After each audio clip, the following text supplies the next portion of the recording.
somewhere beneath your feet, right now, there are tunnels, ancient ones, some carved by hand through solid rock, stretching down 11 stories, wide enough to roll a barrel through. And nobody alive today can say with absolute certainty why they were built. That question has haunted archaeologists, historians, and a whole lot of people who stay up too late watching cable television. It's also the engine driving one of the most watched episodes in the Ancient Aliens catalogue, a 2010 episode titled Underground Aliens Emerge Across the Globe, which aired on the History Channel on November 18th of that year and has been pulling in new viewers ever since. The episode digs into caves in Ecuador, secret bases in New Mexico, Hopi legends from the American Southwest, and one truly staggering underground city in Turkey. And while the show's conclusions are controversial, to put it politely, the real history underneath those claims is stranger and more interesting than you might expect. Let's start in Cappadocia, Turkey. Derinkuyu. This is the flagship location for the episode, and honestly, it earns that status. The site is a subterranean city carved into soft volcanic rock, descending roughly 18 stories below the surface. At its peak, it could shelter somewhere between 20,000 and 60,000 people, along with their livestock, their food stores, their wine, their oil. The builders thought of everything: ventilated air shafts, freshwater wells, massive circular stone doors that could be rolled shut from the inside to seal off individual floors from invaders. It is by any reasonable measure a marvel of ancient engineering. The mainstream archaeological view places its origins around 800 BC, likely constructed by the Phrygians, a Bronze Age people with connections to the Trojans. Some evidence suggests the Hittites may have played a role earlier. Christians later used and expanded it to escape persecution. But here's the detail that tends to derail the conventional timeline. Some tool marks and features at Derinkuyu have been dated back 10,000 to 12,000 years. That pushes the possible origins far earlier than any written record, into a period we barely understand. The Ancient Aliens episode leans hard into that ambiguity, asking whether people retreated underground to escape not invasion by human armies, but battles raging in the skies above. It's a dramatic reframe. It's also, according to every archaeologist who studied the site, completely unsupported by the evidence. But the question itself, why go underground at all? Why on that scale?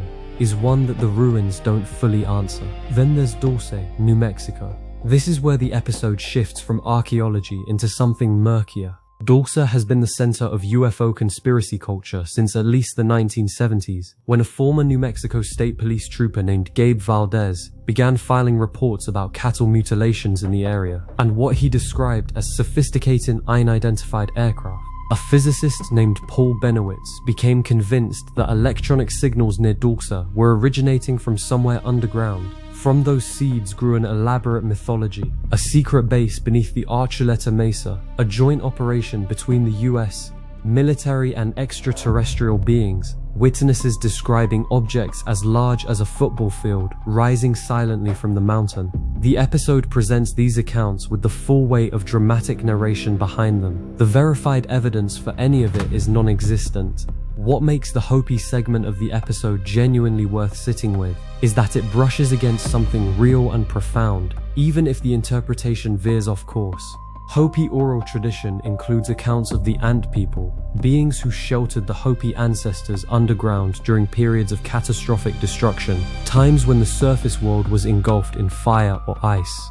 The Ancient Aliens reading is that these ant people were literal extraterrestrials, lizard-like or insect-like alien visitors from another world. Hopi scholars and community members don't describe it that way.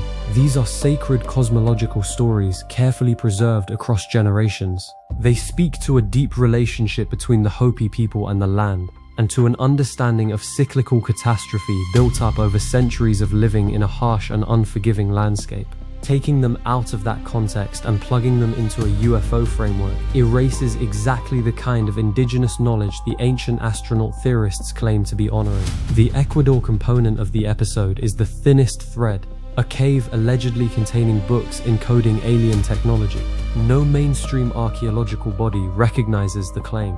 But here's something real from Ecuador that the show never had the chance to cover. In 2025, LiDAR imaging revealed a dense urban network in the Upano Valley, sprawling across more than 100 square miles.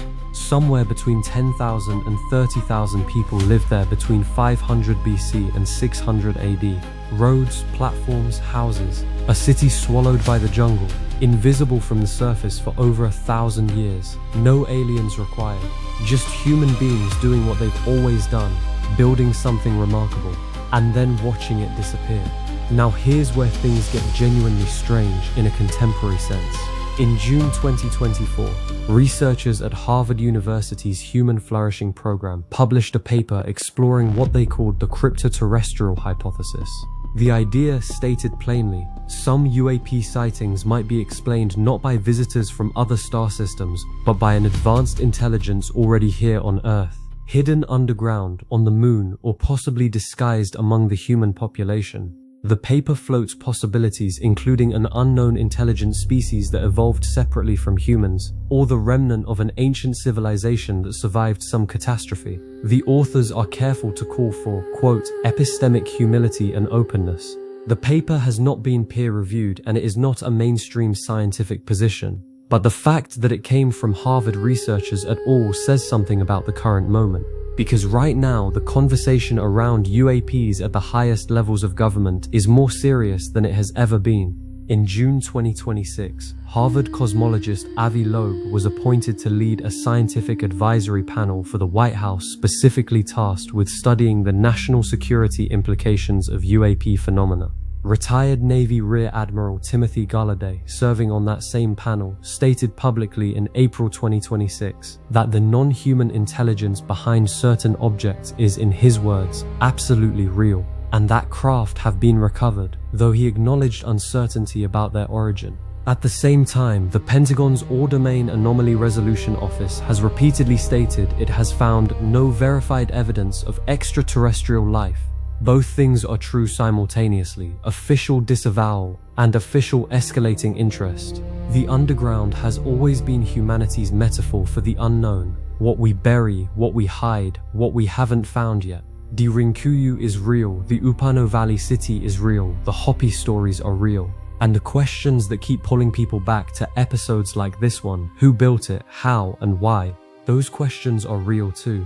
What isn't real is the shortcut of saying we can't explain it, therefore aliens. Because the more archaeology advances, the more it keeps uncovering the same uncomfortable truth. Humans have always been capable of astonishing things, and we keep forgetting it. The most unsettling possibility isn't that something came from the stars and went underground. It's that we built all of this ourselves, and then simply forgot we did.